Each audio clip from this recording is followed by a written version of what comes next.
The interview with BJNN is brought to you by Biz Events, connecting the Central New York business community through events.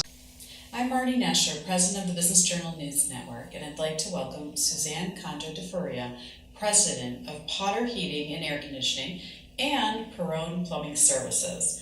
Suzanne's company ranked number 18 out of 33 in our top ranks listing of certified women-owned businesses that appeared in our April 16th issue of the Central New York Business Journal.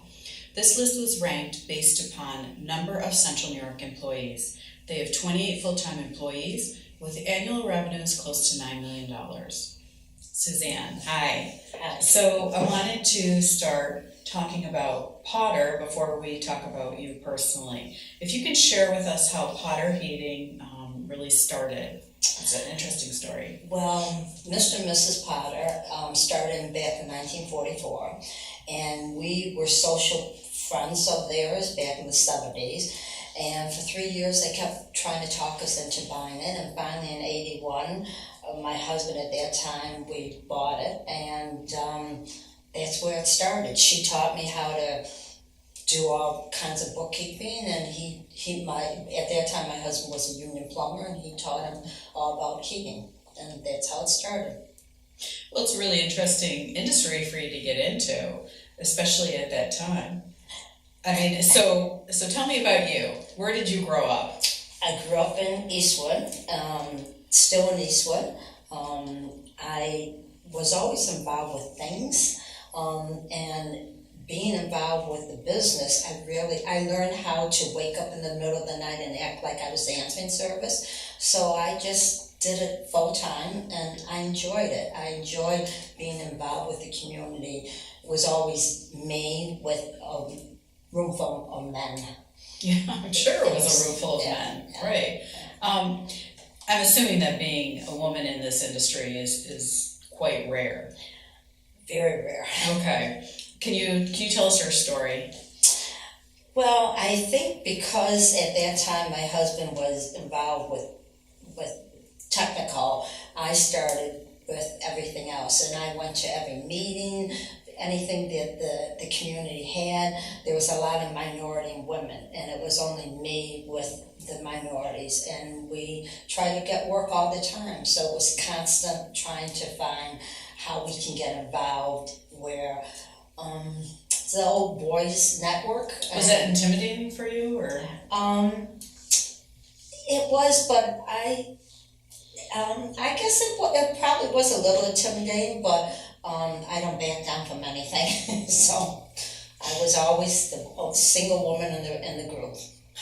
Sure you were. Can you tell me, I'm assuming you've probably had some obstacles you had to overcome. Oh yeah. If I wanted a job, because I was the face of the company, depends on how short my skirt was if I got the job. That's how it was back then, all the time. Wow. Yeah. And so can you give us a piece of advice for women, and it doesn't need to be women that are in your industry, just in general, who are in business, maybe even in the business here locally in Central New York. What piece of advice can you give them after having so much experience in this? I have always learned never give up. If you don't succeed at first, try again. And that's the first thing I would tell people. It's especially women. If you find that there's an issue there, just keep trying. Don't give up. Sometimes it's easy to give up.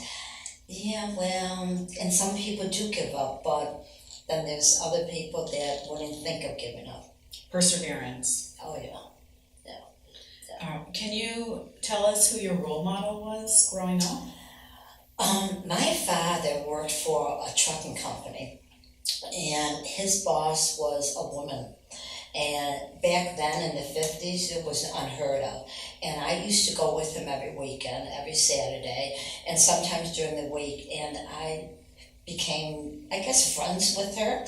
And she used to always tell me, Susie, that was the name back then, Susie, whatever you want, you can do it. Just do it. And I think that little seed was planted, and I just never gave up. And that's why when I got into this kind of business, I really loved it. And Then when I bought my ex out, it was all me, and I even like it better. I changed the business a lot once I bought him. And you clearly have a passion for what you're doing.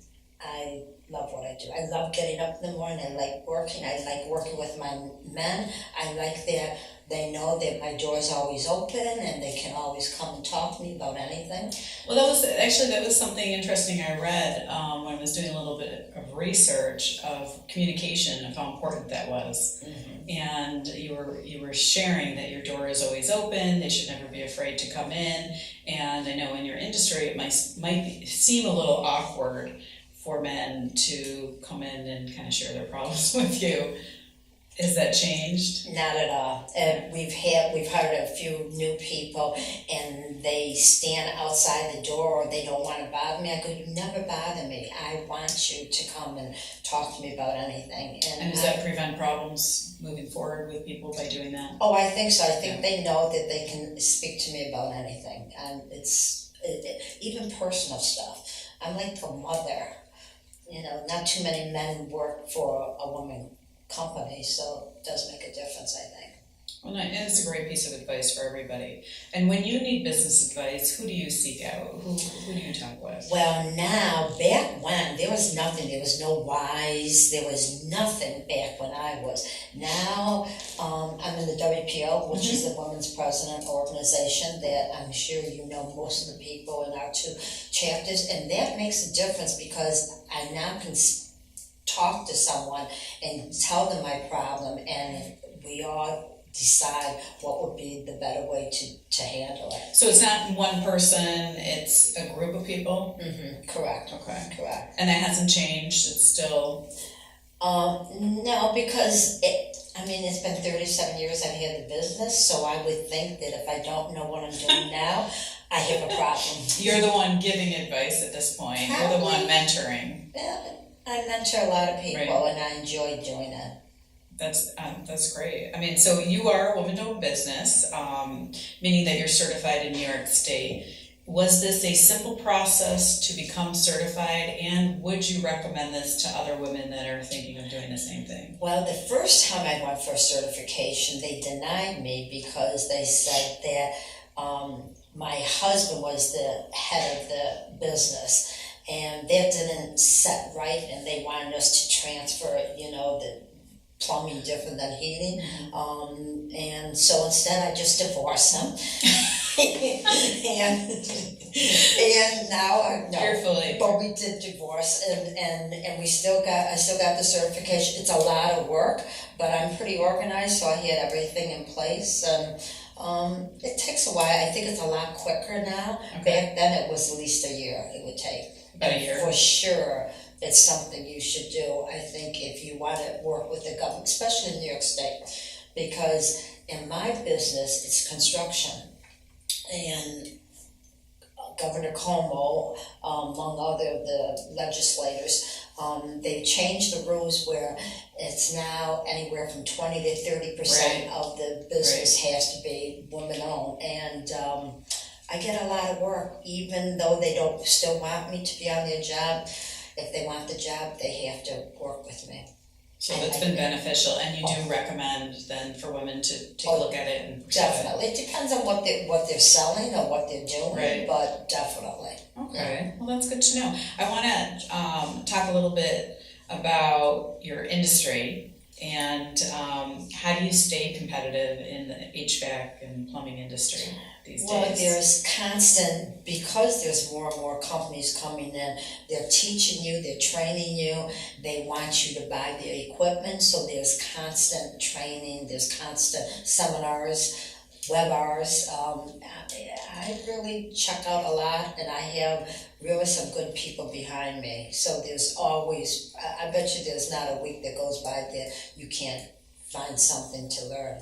Is it hard to find good employees in your industry? It's terrible. Okay. It's terrible. The trades are all hurting. So many of us could be bigger. I have to turn away work because I don't have the people. It's terrible. All the kids seem to be going to college, and that's good, but the trades, you're always going to need plumbing, heating, air conditioning, you're gonna need that, and they're not going into it. So what do you do to try to find employees? Well, either I go through the colleges, Okay. like Morrisville and different colleges, and I bring in them. I'll take people from BOCES, and and once I decide that I like them, we train them on our own. So you have your own program then? We do it ourselves. We bring them out and with the men, and we train them ourselves. It's a big investment. It's a big investment if they don't stay. Right. Right. Yes. As we understand that. Let's talk about the opioid problem. I know that it wasn't a big. It's not really discussed a lot. I think now it's starting to have more traction and people are talking about it, but not necessarily the business impact. And I'm curious to see if that's had a big impact on your business or your industry in particular. We really have not. We don't drug test. I think most of the construction trades don't drug test because I think that they think that they would lose a lot of people, maybe, I don't know. But we have not. We had one person that we brought in that we realized that there was an issue with that, but we've been really lucky. The people we've been hiring seem to be not into that, thank you God. Right. I mean, do you have suggestions on how to deal with it? Well, I'm on the board for ACR Health, so I didn't realize that. Yeah, so I was president of it for a while, chair, and so now I'm just on the board. So there's so many training and so many other suggestions out there, and so I look into those things. Okay. Yeah, I just find it a very interesting topic. We've been hearing more and more that it is having an impact on certain industries, and I thought maybe within yours it might, but so you've been very lucky so far. We've been very lucky. Most of our men have trucks, and we have GPS on them, and we track them all over the place, so we know if there's an issue, we can feel it. So. Great. I think we have actually maybe time for just one last question. I want to talk a little bit about leadership. Did you have any early lessons in life that really kind of shaped your leadership role? I don't think so. I was the kind who I just did everything on my own. As far as leadership, I was probably the bossy one, if that's leadership. But everybody listened to me, even though I was the shortest one and the smallest one. I had a lot of common sense. I might not have gone to college, but the common sense, I think, wins out on a lot of things, and that's what I'm involved with. And clearly you're doing something right. You have a great business, you're profitable, 20 plus employees, that's wonderful. So clearly you're doing something. You've been in the industry a long time and you've made an impact. So I love what I do, and I think when you love what you do, it makes a difference. I agree. Yeah. I agree. Yeah. Well, I think that's all the time we have today. Thank you to Suzanne for joining us and sharing some insight with us. Please keep an eye on us and updates by looking at cnybj.com for more information as to when the next interview will be. Thank you.